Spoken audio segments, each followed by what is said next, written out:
Okay. Okay, this is an observation with Liam Farrell on the 19th of the 10th, 2016, and this is going about his social media strategy. Hello, I'm Liam Farrell. Cool, yeah, go, hit me. Okay, so it's a digital marketing research strategy to promote collegiate media. Yeah. Introduction. I've been working as a media planning apprentice at the company Collegiate Media for a little over 6 months. Collegiate Media are a media planning and buying agency who work exclusively within the education sector. We work with all educational institutions, whether they're universities, colleges, schools and academies. Collegiate Media will spend their clients' advertising and marketing budgets for them to get the best results from advertising as possible. The client will give us a brief on what their budget is, who they are trying to reach and why they are trying to reach them. We then use this information to plan the most efficient and effective ad campaign we can to help them reach as many members of their target demographic as possible. My aims are to try and develop new business prospects for Collegiate Media and at the least to raise awareness and spark interest in the company amongst the right circles via social media. So what do I want to know? What do you want to find out about your audience? Well, we want to know what social media platforms our audience is most likely to use. What do you want to find out about your marketing? Is our current social media marketing strategy effective at getting our audience to engage? And are we missing out on any vital strategies or techniques to improve our marketing? How do you want to find out about how your audience works with your social media? And to do this, we'll have to find out what sort of posts do they interact with the most? How do you want to find out about your social media and how well it's performing? And then we can find this out by seeing how many engagements we get in relation to our competitors. So what do you want to find out about your audience? The people who engaged on our Facebook and Twitter posts were more often than not people within the industry we work in who we had dealt with previously or who were clients. This indicates that even though the engagements were coming from the right types of people who worked within the industry, they were people who we already knew and had not engaged with us as a result of any of our social media presence or marketing. After noticing that our engagement on our only active social media accounts was very low, which was really only Facebook and Twitter, mainly due to us failing to attract our target audience, which is the marketing departments of educational institutions, I looked at a social media website designed for business-to-business networking, LinkedIn. What do you want to find out about your marketing? I observed the amount of engagements our posts were getting over the course of 1 week, and it became clear that the things we posted rarely gained more than 3 or 4 engagements on Twitter, and even less on Facebook, clearly showing that we were not getting as much traction on our social media as we would like, and our marketing was not providing the results we wanted it to. As you can see here, 0 engagements. The strategy I came across to develop business prospects via social media, which seemed promising, was LinkedIn messaging and then potentially emailing. A time-consuming yet hopefully effective method of reaching our target audience is to message the marketing departments on LinkedIn with a brief description of our business and a link to our website in the hopes of them looking into what we can offer them. What do you want to find out about how your audience works with your social media? My findings were that there was no visible correlation between what type of content we posted and how many engagements we got. It didn't matter what we posted, we always had very low levels of engagement. We mainly post education news and share posts from our clients.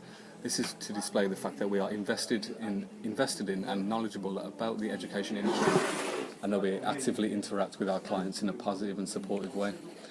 As you can see here, just a few examples of the posts we'll put, just reaching out to our clients, talking about our services, things like that. What do you want to find out about how your social media and how well it's performing? The amount of engagements we get on social media is low. However, our 2 main competitors that we know of, AdGen and SMRS, also get the same level of interaction on their posts. They both post and reshare the same type of content that we do, which is mostly education news and resharing news from our clients. It is important to note that SMRS has the same amount of followers as we do, and AdGen have 1,000 less than us.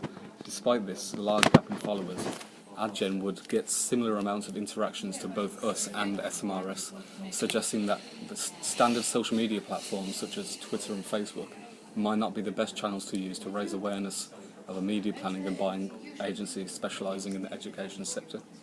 As you can see here, just 2 examples of posts that are quite similar from both companies, but no engagement whatsoever.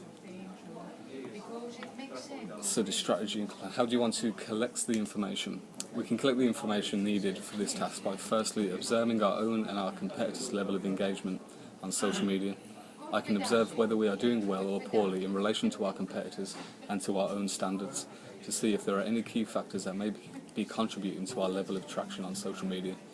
Timeline of how it will work, section 1, which will take roughly 1 week. Monitor how much engagement we get over the course of 1 work week. Do the same for our 2 main competitors, AdGen and SMRS.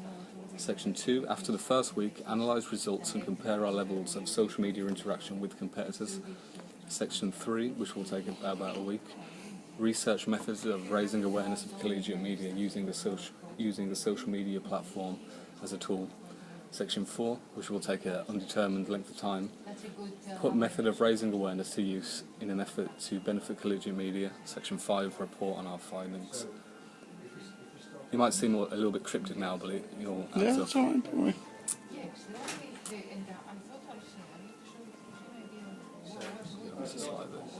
What type of research do you want to perform to achieve your aims? My aim is to raise awareness of collegiate media using social media in order to create new business prospects and hopefully gain new clients.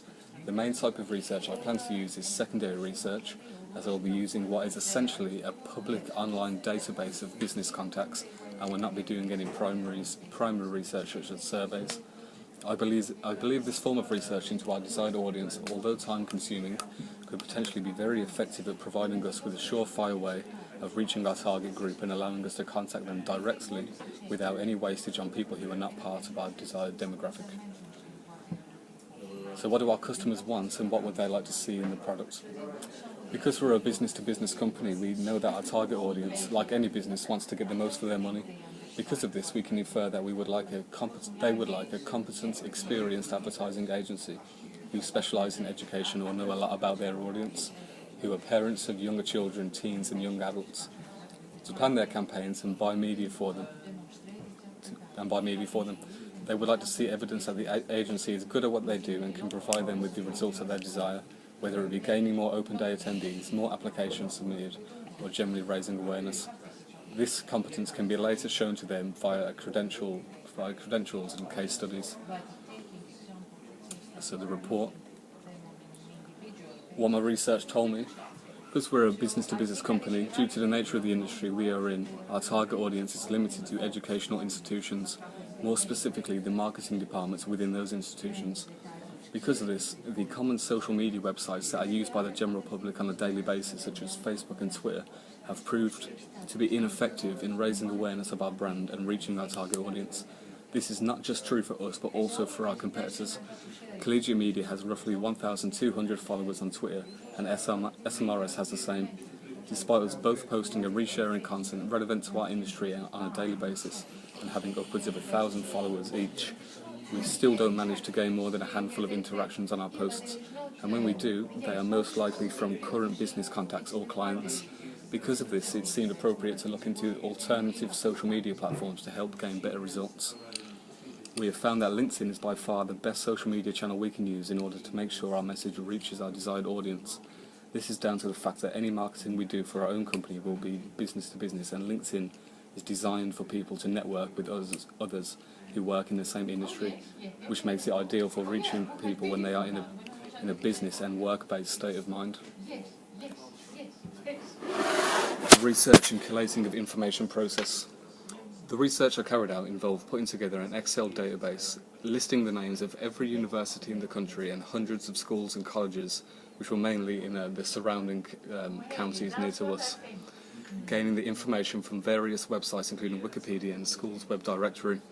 Over the course of a little over a month, I went through the list and looked up the names of each institution's marketing departments on LinkedIn. We have found that the best way to find these people and target them is by using LinkedIn's search feature. By looking up a particular college or university, we can then view all of their staff, then filter their staff with keywords such as marketing, allow us to have the names and emails of the educational institution's marketing department. I then copied the link to their profiles into the database along with their names and occupation. I also noted down their workplace and email addresses when obtainable from school websites and LinkedIn profiles. executing the plan. After collating all of the information, I started sending brief LinkedIn messages to all of the acquired contacts, outlining who we are and what we do, as well as providing contact numbers and emails and a link to our website. I kept the message short and to the point in an effort to keep the reader's attention throughout the entirety of the message and to not bore them. For all of the individuals whose emails I could acquire, I also sent them an email with a PDF attached containing a detailed presentation that outlined all of our services and why we are a good choice of agency, making sure to include case studies and potential media buying options to showcase our services. Due to the sheer size of the task I set myself, the process is not yet fully complete. However, I have garnered enough results to be able to analyse them. Results: after sending out over roughly 100 messages on LinkedIn and 40 emails, the results have not been as fruitful as I would have hoped. I have had multiple replies on LinkedIn from people stating they have no need for our services currently, but will keep us in mind for the future. These types of responses have resulted in raising awareness amongst the right type of people, which is a plus, but have not given us any immediate benefit in terms of new business. Having said that, new business may still come from those people at some point.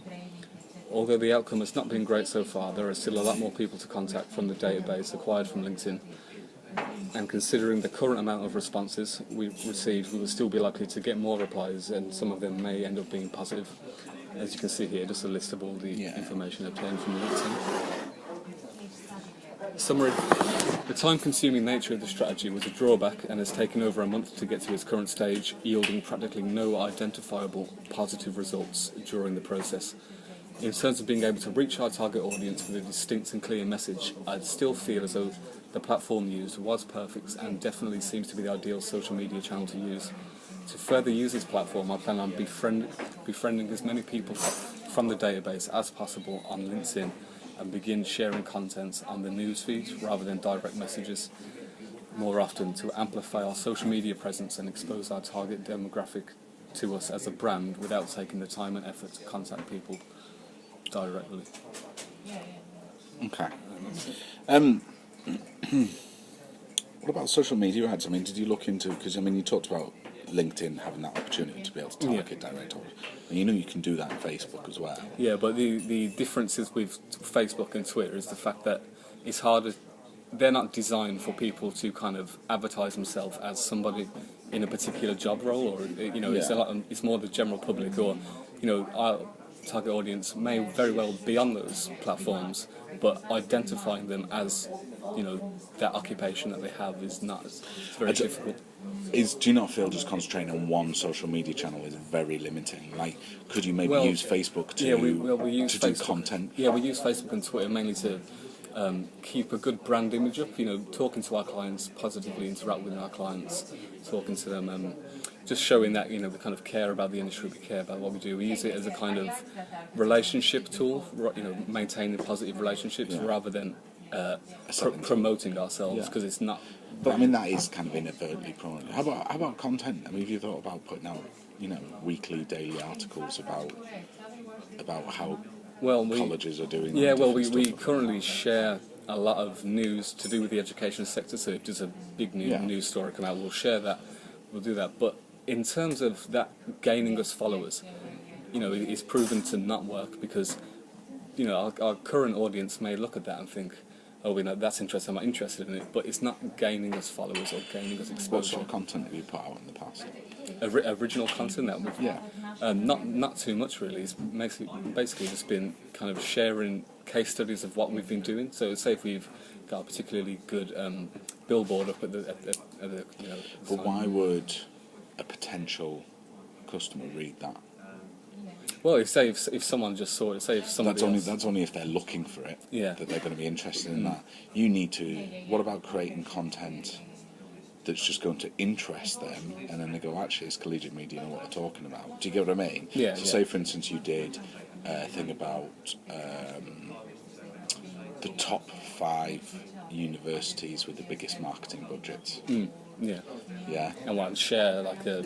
Don't even just the top 5, and you write about what each of those things do. Okay. So a bit of a case study actually on what they're doing. They might not even be your clients. Just a bit of content. Yeah. And then if I was a marketing person for Bolton University, say, probably, I don't quote me on this, but probably not in the top 5 of the biggest marketing things. Yeah.